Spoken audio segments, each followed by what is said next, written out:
नमस्कार मित्रों, मैं एस.वी. भारद्वाज आपका स्वागत करता हूं।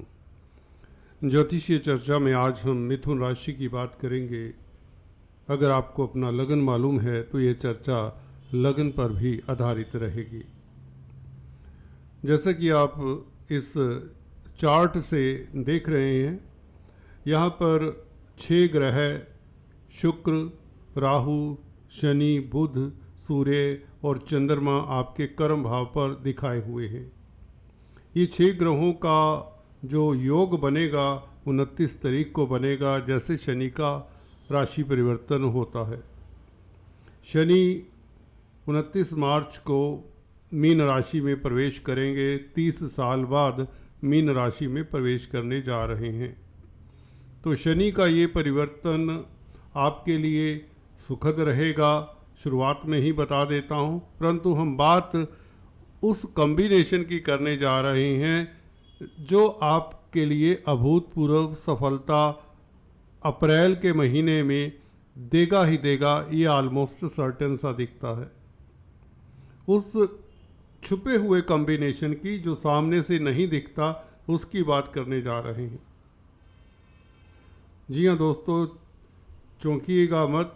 यहाँ पर छुपे हुए कॉम्बिनेशन की बात करने जा रहा हूँ जो आपको अप्रैल के महीने में बड़ी सफलता देगा।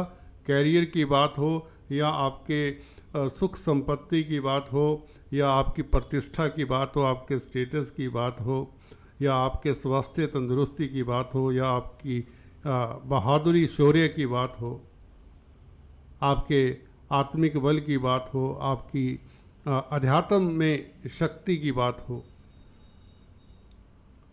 शुक्र, राहु, शनि, बुध, सूर्य, चंद्रमा, दोस्तों ये कुछ कहते हैं। यहाँ पर राहु, शनि और सूर्य निश्चित तौर से ये 3 ग्रह पापी ग्रह हैं, क्रूर ग्रह कहलाते हैं।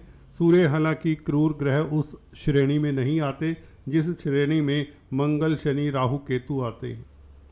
फिर भी क्योंकि शनि और सूर्य दोनों मित्र नहीं हैं, ये मीन राशि में राहु के संग बैठ जाएं तो ये खासकर शनि और सूर्य और भी कड़वा फल देने के लिए जाने गए हैं।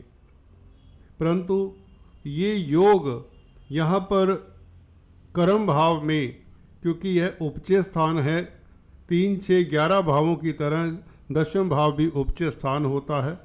तो यहाँ पर भी क्रूर ग्रह हमने अक्सर पाया है अच्छा ही फल देते हैं अगर अच्छी स्थिति में हो, मित्र क्षेत्री हों। सूर्य मित्र क्षेत्री हैं परंतु राहु से प्रभावित हैं। 14 मार्च को सूर्य यहाँ पर आ जाएंगे, राहु के संग बैठेंगे और जहाँ पर पहले से शुक्र और बुध होंगे तो ये चतुर्ग्रही राजयोग 14 मार्च से बन जाएगा। परंतु 29 मार्च से 6 ग्रहों का यहाँ पर इकट्ठा होना, इसका क्या प्रभाव पड़ेगा, इसकी तो बात करते हैं। दूसरा पॉइंट ये रहेगा कि इसके अलावा दूसरे 3 ग्रह, उनका क्या प्रभाव है। मंगल की आप देख रहे हैं चतुर्थ दृष्टि आपके सुख भाव के ऊपर है, जो कि आपकी मदर का भाव भी है, आपके मन का भाव भी है, जहाँ पर केतु विराजमान है। यहाँ पर मंगल की दृष्टि के साथ साथ गुरु की भी पंचम दृष्टि है और सभी 6 के 6 ग्रहों की केतु के ऊपर और चतुर्थ भाव के ऊपर दृष्टि भी है। तो कोई ग्रह नहीं बचा जिसका चतुर्थ भाव के ऊपर, सुख भाव के ऊपर प्रभाव ना हो 29 तारीख को। 29 तारीख आपके लिए और भी खास हो जाती है। हालांकि 30 तारीख तक चंद्रमा साढ़े 4:30 बजे तक यहाँ पर रहेंगे और इसका मतलब 29 और 30 तारीख ये 2 दिन 9 के 9 ग्रह आपके सुख भाव को प्रभावित करेंगे जहाँ पर केतु विराजमान हैं।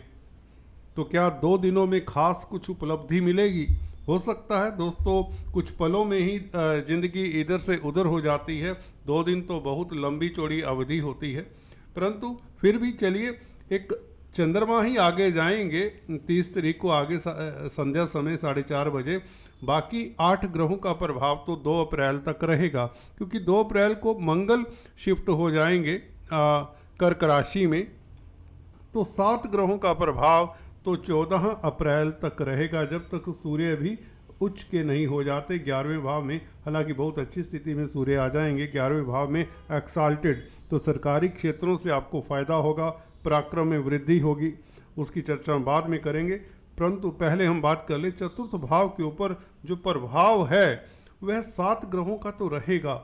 शुक्र, शनि, बुध, राहु, 4 ग्रह ये, एक 5वां ग्रह गुरु और 6ठा ग्रह केतु, 6 ग्रह तो ये रहेंगे, क्योंकि मंगल भी आगे चले जाएंगे। तो 6 ग्रहों का प्रभाव तो आपके चतुर्थ भाव के ऊपर अप्रैल के महीने में रहेगा। तो बहुत बड़ी बात है। तो इसमें क्या होगा फल? सुखों में वृद्धि होगी, वाहन सुख, प्रॉपर्टी सुख, पेरेंटल प्रॉपर्टी का सुख मिलने जा रहा है आपको। और अगर आपकी मदर का स्वास्थ्य ढीला ढाला रहा है, किसी तरह का वैचारिक मतभेद रहा है, पेरेंट्स के साथ बच्चों के वैचारिक मतभेद आजकल आम बात हो चुकी है, तो वह वैचारिक मतभेद दूर होंगे, क्योंकि चतुर्थ भाव पब्लिक का भी है। पब्लिक का भाव होने के नाते आप अगर पब्लिक डीलिंग का कार्य करते हैं, इंजीनियर, डॉक्टर, चार्टेड अकाउंटेंट इत्यादि हैं, कोई बौद्धिक कार्य करते हैं, क्योंकि यहाँ पर बुध की राशि कन्या राशि पड़ती है, तो बुध बुद्धि के कारक हैं और बुध की दृष्टि भी है।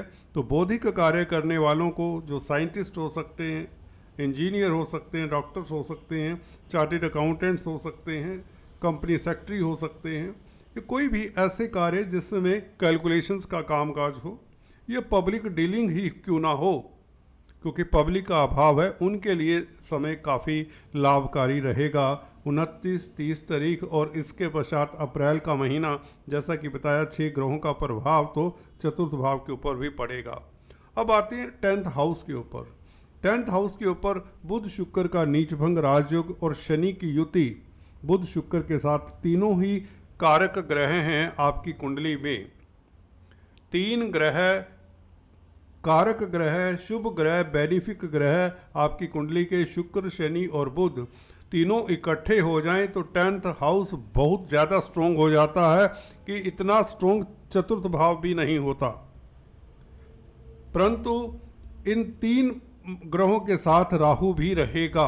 क्या राहु इस स्ट्रेंथ को कमज़ोर करेगा? कुछ एस्ट्रोलॉजर्स का मानना है शनि के साथ राहु की युति पिशाच दोष बनाती है। आपका क्या कहना है? मेरा यहाँ पर मानना ये है कि क्योंकि राहु शुक्र का, बुध का मित्र है, शनि और राहु दोनों क्योंकि क्रूर ग्रह हैं और हालांकि यहाँ पर दिक्कत दे सकते, परंतु ये 10th हाउस है, उपचय स्थान है, यहाँ पर कोई नेगेटिव प्रभाव देने की बजाय राहु कैटालिस्ट का कार्य करता हुआ नजर आएगा। तो कार्य क्षेत्र पर आपकी तरक्की की संभावनाएं प्रबल रहेंगी अप्रैल के महीने में, जब तक ये 4 ग्रह यहाँ पर स्थित रहेंगे, क्योंकि मई के महीने में राशि परिवर्तन होगा बुध शुक्र इत्यादि का। ठीक है, तो यहाँ इवन राहु भी मई के महीने में राशि पर गोचर इनका चेंज होगा, राहु भी कुंभ राशि में प्रवेश कर जाएंगे। शुक्र 31 मई तक यहाँ पर रहेंगे, बुध का भी राशि परिवर्तन 7 मई को होगा।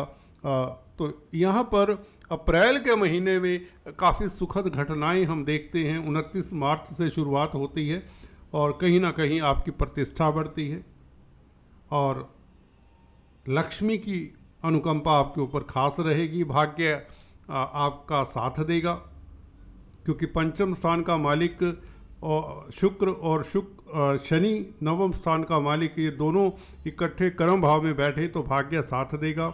आपकी तरक्की की संभावनाएं प्रबल रहेगी। बुध साथ में है तो व्यापार में उन्नति होगी, बौद्धिक कार्यों में उन्नति होगी और इवन पंचम भाव के मालिक शुक्र नवम भाव के मालिक के साथ हैं, तो शेयर बाजार वालों के वारे न्यारे अप्रैल के महीने से होने शुरू हो जाएंगे, या इवन लॉटरी इत्यादि के योग बनते हैं। बच्चों से खुशी मिलने के योग बनते हैं।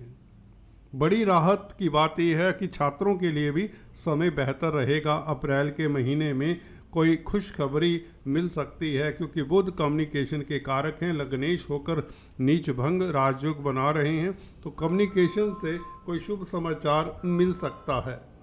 तो कुल मिलाकर ये जो कॉम्बिनेशन है आपके लिए बहुत बेहतर है। शनि का यहाँ पर गोचर, भाग्यस्थान का मालिक वैसे ही कर्म भाव में बैठे तो आपका जो कैरियर है, जो आपका जो कार्यस्थल है, उसमें आपका स्टेटस बढ़ता है, रुतबा बढ़ता है, आपका दबदबा बना रहता है। आप शत्रु हंता रहेंगे कहीं तो, और आपकी विजय श्री का डंका हर तरफ बजेगा। तो कुल मिलाकर अगर देखें, ये जो योग है 29 मार्च से बन रहा 6 ग्रहों का आपके लिए अति उत्तम है। और उसके पश्चात सूर्य और चंद्रमा भले आगे चले जाएं, मंगल भले शिफ्ट हो जाएं, ये कारक ग्रह शुक्र, बुध और शनि के कारण अप्रैल का महीना आपके लिए सुखद रहेगा और ये बहुत लाभकारी परिवर्तन है आपके लिए। उम्मीद करता हूँ आपको ये वीडियो पसंद आया होगा। अगर पसंद आया तो प्लीज़ कमेंट करके बताएं और किस तरह के आप वीडियोस देखना चाहते हैं। Thank you so much. आज इतना ही, फिर से मिलेंगे, तब तक के लिए stay tune. Thanks for watching this video. God bless you all.